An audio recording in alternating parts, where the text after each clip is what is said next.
Hello students, today we will study about natural vegetation and wildlife. So let's start with the chapter.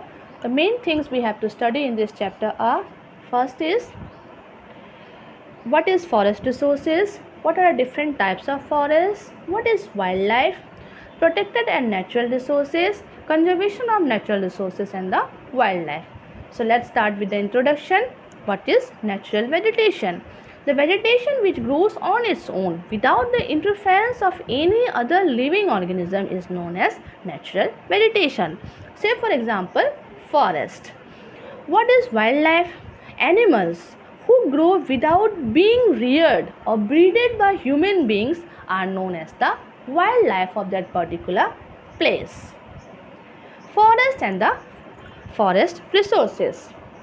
The term forest refers to natural vegetation of trees that grow close together over a large area.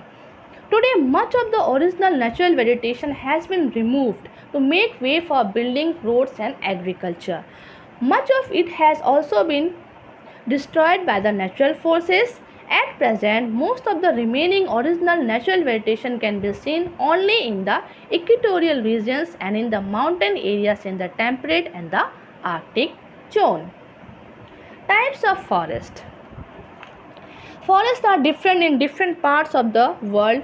There are three main types of forests. These are tropical forest, second is temperate forest, and the third is taiga forest. First is tropical forest. Tropical forests are found between the 23rd degree north to 23rd degree south latitude. Some of the forests here are evergreen while the others are deciduous forests. First we will study about the tropical evergreen forest. Tropical evergreen forests are found where the annual rainfall is very heavy and temperature are high throughout the year. It means rainfall is also very heavy and temperature is also very high throughout the year. They are generally found closer to the equator and are also known as tropical rain forest. These forests are dense and have a thick canopy that hardly allows any sunlight to reach the lower layers. The main trees of this forest are rosewood, mahogany, ebony, etc. Next type of the forest is the tropical deciduous forest. Tropical deciduous forests are found in the areas with the lesser rainfall and a hot climate. Rainfall is less in comparison to the evergreen forest, while the climate is hot here also. These forests are commonly called monsoon forest. These are open forests and the trees are not very tall as sunlight reaches the lower layers. In tropical forests, sunlight can very easily reach to the lower layer of the forest. There is a good growth of shrubs and bushes also in the tropical deciduous forest.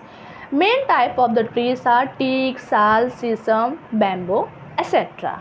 In India, the tropical evergreen forests are found in the northeastern states, parts of West Bengal, along the Western Ghat and the Andaman and Nicobar. And the tropical deciduous forests are found almost over all India, along the eastern slopes of the Western Ghats, northeastern parts of the Peninsular Plateau, foothills of the Himalaya and the eastern parts of the northern plains. So I hope you have understood about the tropical forest. Next type of the forest is temperate forest. Temperate forests are found in the mid latitudes between the 30 degree and 50 degree latitudes, both north and south of the equator. These forests are again both type evergreen also and deciduous also. The temperate evergreen forests are found in the areas with mild winters and abundant rainfall throughout the year. These are generally of two types, broadleaf and needle-leaf. The broadleaf evergreen forests have medium-sized trees and small leathery waves. Say for example, evergreen oak, laurels and magnolia. And the needle-leaf evergreen forests are found only in the northeastern US and consist mainly of the pine trees. Temperate deciduous forests are found in the areas with the wet summer and cool frosty winters. The trees are broadleaf with a dense canopy in the summer and shed their leaves in the winter. The main trees are beech, ash, maple, etc. These forests are found almost entirely in the northern hemisphere. I hope you have understood. The next type of the forest is taiga forest. These forests are found between the 50° and 70° latitudes in Eurasia and also in the North America, where they are referred as a boreal forest. They are also found on the mountains in the lower latitudes. These are evergreen coniferous forests with cone-shaped trees that have straight trunks and small narrow needle-like leaves. Red pine, white pine, firs, and larches are the main trees found in this forest. In India, coniferous forests are found on the higher slopes of the Himalayas in Kashmir, Himachal Pradesh, Uttarakhand, and Arunachal Pradesh. So students, these are the main three types of the forest of the world. Our next topic is importance of forest. Forests are the natural habitat of plants and wildlife. Humans are dependent on the forest for their food, medicine, fuel, clothing, and shelter.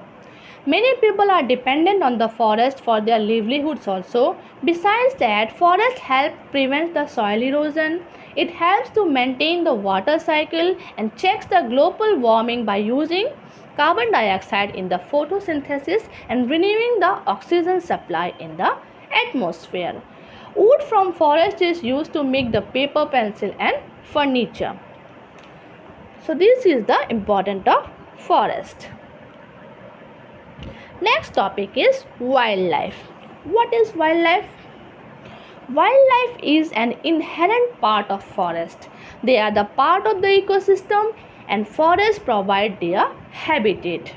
Wildlife includes animals, birds, insects, and many other microorganisms.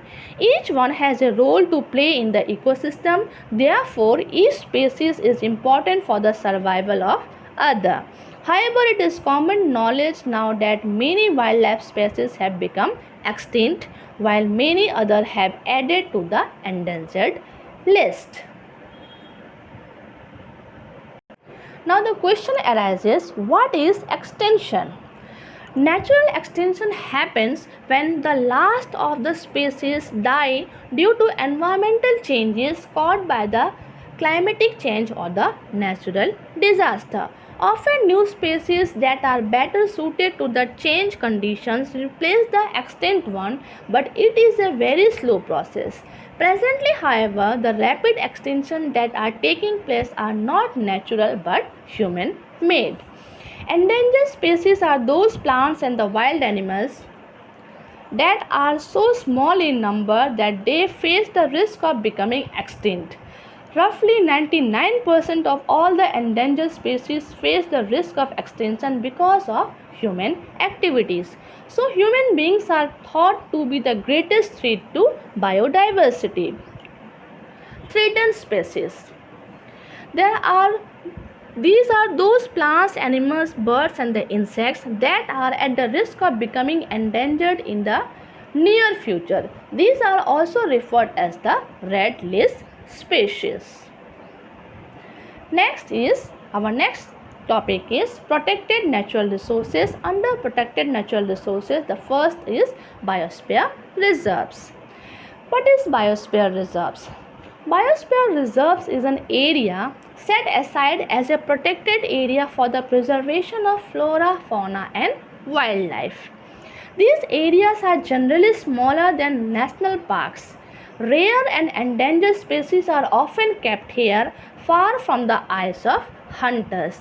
The main purpose of this reserve is to protect nature.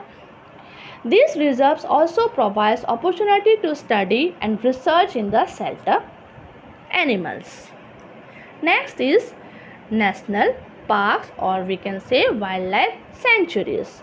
National parks are areas set aside by the national government to preserve the natural environment. They also serve the purpose of recreation and public enjoyment entries for historic or scientific interest. The entire landscape in these parks, along with the plants and the animals, are kept in their natural state. National parks in India. India has 59 national parks and 372 sanctuaries. There are 1200 species of birds and 350 species of mammals in the forest of India. In addition, the Run of Kutch, Gujarat, is the world's largest natural breeding place of flamingos. A sanctuary is a place set aside for the exclusive use of and protection for animals. Polar bear, cheetah, and are some of the threatened species which may face extinction. The largest national park in India is the Hemis in Jammu and Kashmir, followed by the Desert National Park in Rajasthan. There are numerous animals and birds that are endemic to India alone. The Himalayan wolf, Alice fruit bar, etc. are some of the critically endangered species of India. Conservation of forest and wildlife resources. Conservation studies the way that the Earth's biological diversity is lost and finds means to protect them to keep the ecosystem functioning. How can forest and wildlife be conserved? The answer is by following the various measures. The first is by demarcating forests as protected areas and preventing illegal logging. Second is by using recycled paper to reduce pressure on the trees. Third is by preventing poaching of wildlife. Number fourth, by protecting endangered and the threatened species in reserves to allow breedings. Number 5, by providing or we can say by preventing hunting and smuggling of rare birds and animals. And the last one is increasing awareness and knowledge to preserve and conserve the vegetation and wildlife through the media such as newspaper, television and school books. Students, there are numerous international bodies that are involved in the protection of natural vegetation and wildlife. There are certain areas that qualify as biosphere reserve, which means they have a large diversity of vegetation and wildlife. In this reserve, different type of ecosystem coexist and are protected while letting local people to continue using the reserves in a sustainable manner.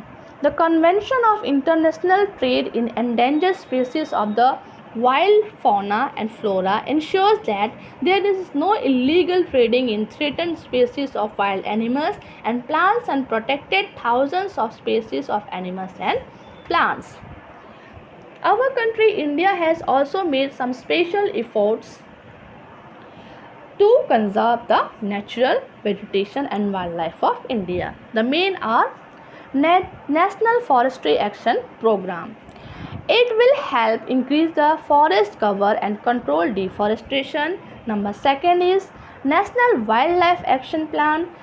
This has been implemented for the wildlife conservation and the protection of endangered species. Third is India also follows the CITES and also and other international laws and agreements on the conservation. Next is Van Mahotsav, which is an annual festival. It is celebrated in many parts of the country to encourage the planting of the trees. And the last one is Wildlife Week. The first week of October every year is observed as the Wildlife Week in the country to increase the awareness about the wildlife in the people of the country. So these are the various special efforts adopted by the government of India for the protection and conservation of natural vegetation and wildlife. So with this we have come to end this chapter. Thank you.